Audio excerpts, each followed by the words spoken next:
ఉమ్మడి ఆదిలాబాద్ జిల్లాలో భానుడి ప్రతాపానికి జనం ఉక్కిరిబిక్కిరవుతున్నారు. పెరుగుతున్న ఉష్ణోగ్రతలతో మధ్యాహ్నం వేళ మరింత అల్లాడుతున్నారు. బయటకొచ్చేందుకు జంకుతున్నారు. మరోవైపు ఎండల తీవ్రతతో పెట్రోల్ బంకుల్లో కూలర్లు ఏర్పాటు చేశారు. ఇదే అంశానికి సంబంధించి మా ప్రతినిధి సారంగపాణి మరింత సమాచారాన్ని అందిస్తారు.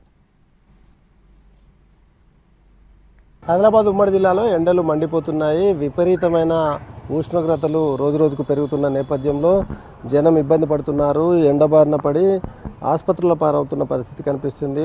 ఈ మధ్య కాలంలో ఎండతో పాటు విపరీతమైన వడగాళ్ళు వీస్తున్నాయి. దీంతో అడుగు బయట పెట్టాలంటేనే జనం జంకే పరిస్థితి ఉంది. మరోవైపు పెట్రోల్ పంపుల్లో మిషన్లు వేడెక్కే పరిస్థితి ఉంది. దీంతో కూలర్లు సైతం ఏర్పాటు చేశారు.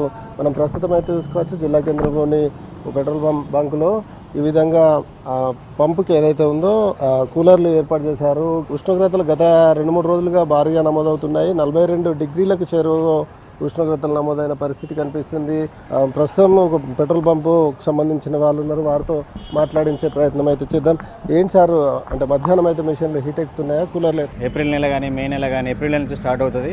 ఈ టెంపరేచర్కి కొంచెం పెట్రోల్ అన్నది డిస్పెన్సర్ యూనిట్లు కొంచెం మొరాయిస్తాయి. ఈ టెంపరేచర్ అవి డిస్పెన్సర్ యూనిట్లు కూడా తట్టుకోలేవు, కొన్ని కంపెనీస్కి చెందినాయి. అట్లాంటప్పుడు మాకు ఇది కూలర్ పెడితే కానీ ప్రొడక్ట్ బయటకు రాదు. రాష్ట్ర వ్యాప్తంగా చూసుకుంటే మనకు ఆదిలాబాద్లోనే టెంపరేచర్ ఎక్కువ, వేరే దగ్గర మేబీ కూలర్లు అవసరం పడాయి. ఆదిలాబాద్లోనే కొంచెం ఇవి ఎక్కువ అవసరం పడతాయి. ఎందుకంటే ఈ 40 డిగ్రీస్ దాటింది అంటే కొంచెం పంపులు కూడా మొరాయిస్తూ ఉంటాయి, ఈ పని చేయదు, అవి పెట్రోల్ అనేది రాదు బయటికి. అందుకని సిఏలో ఇట్లా ఉంటుందా, వేరే వేరే ఏ కంపెనీ అయినా ఓకే, అదే పరిస్థితి. టెంపరేచర్ ఎక్కువ అయితే కొంచెం తట్టుకోలేదు, మొరాయిస్తాయి యూనిట్స్.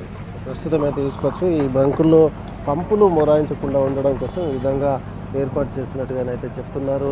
ముఖ్యంగా పెట్రోల్ పంపులకు సంబంధించి ఈ కూలర్లు ఏర్పాటు చేస్తున్నారు. ఈ ఏప్రిల్ మే నెలలో అధిక ఉష్ణోగ్రతలు నమోదవుతుంటాయి కనుక మరి ఆదిలాబాద్ ఉమ్మడి జిల్లాలో మరి ఎక్కువ ఉష్ణోగ్రతలు నమోదవుతాయి. రాష్ట్రంలోనే అత్యధిక ఉష్ణోగ్రతలు ఇక్కడే నమోదవుతాయి కనుక ఈ విధంగా కూలర్లు ఏర్పాటు చేసినట్టుగా పెట్రోల్ బంకుల నిర్వాహకులు అయితే చెప్తున్నారు.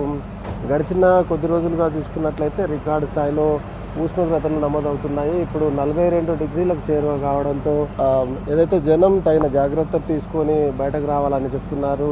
దీంతోపాటు ఏదైతే శీతల పానీయాలు తీసుకోవడం, ఆ శరీరాన్ని రక్షించుకోవడం కోసం టవల్స్ కావచ్చు, లేకపోతే స్కార్ఫ్లు ఇవి కట్టుకొని బయటకు వెళ్తున్న సిచ్యువేషన్ కనిపిస్తుంది. అత్యవసర వేళల్లో కనుక మధ్యాహ్నం అయితే ఎవరు బయటకు వెళ్ళొద్దు, ఒకవేళ వెళ్తే కనుక తగిన జాగ్రత్తలు తీసుకోవాలని అధికారులు అయితే సూచిస్తున్నారు.